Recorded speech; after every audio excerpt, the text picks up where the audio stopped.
Seringkali anak-anak Tuhan berpikir bahwa Roh Kudus adalah roh yang mendakwa kita. Seringkali ketika kita jatuh di dalam dosa, lalu kita merasa bersalah, merasa dihakimi, dan kita bilang, kayaknya ini Roh Kudus menegur saya, Roh Kudus menempelak saya, Roh Kudus menghardik saya. Sering mendengar kata-kata seperti ini, saudara.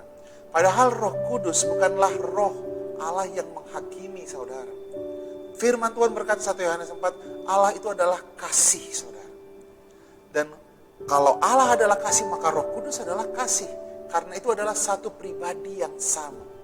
Roma 8 ayat 1 firman Tuhan katakan, di dalam Kristus, saudara sudah tidak dihakimi lagi.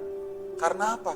Karena semua dosa dan pelanggaranmu, dosa masa lalumu, dosa saat ini, dosa masa depan, sudah disucikan oleh penebusan Kristus di kayu salib satu kali untuk selama-lamanya dalam Ibrani 10 ayat 2. Saudara akan mengerti bahwa dosa saudara sudah dikuduskan satu kali untuk selama-lamanya.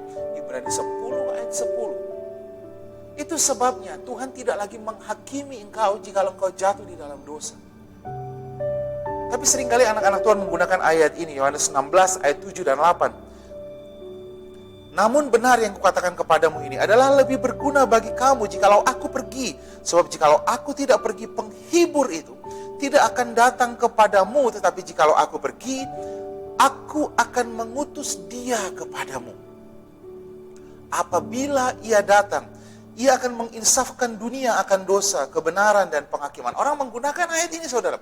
Kalau Roh Kudus itu turun, tinggal di dalam kita, maka dia akan menginsafkan kita. Jadi kalau kita salah, Roh Kudus itu akan mendakwa kita, membuat kita tidak enak berdoa, membuat kita tidak enak tidur, membuat kita tidak enak makan.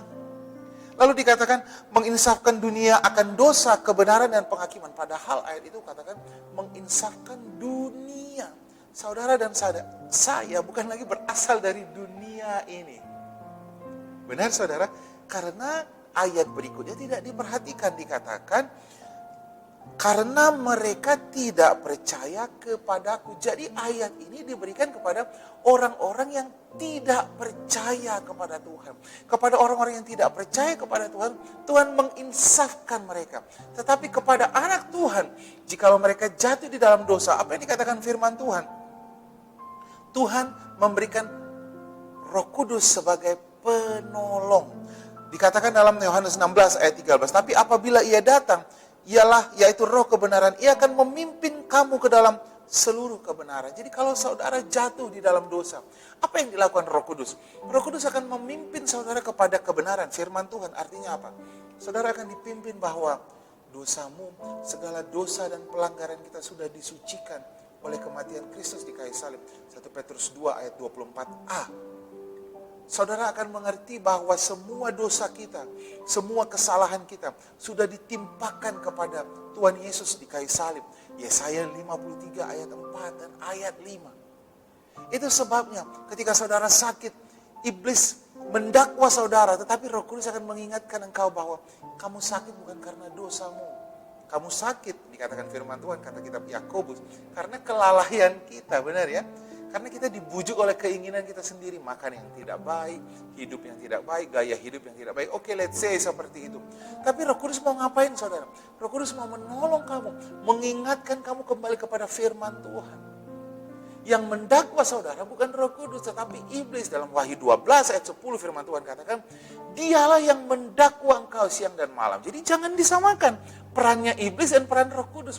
Roh Kudus justru menolong engkau, bukan mendakwa engkau, tapi justru menolong engkau kepada kebenaran firman Tuhan. Dia akan mensupport engkau, dia akan menolong engkau untuk bangkit lagi.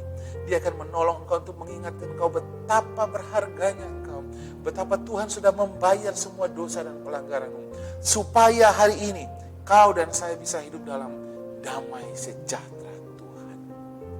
Roh Kudus bukan pendakwa, dia adalah penolong bagi setiap kita. Tuhan memberkati.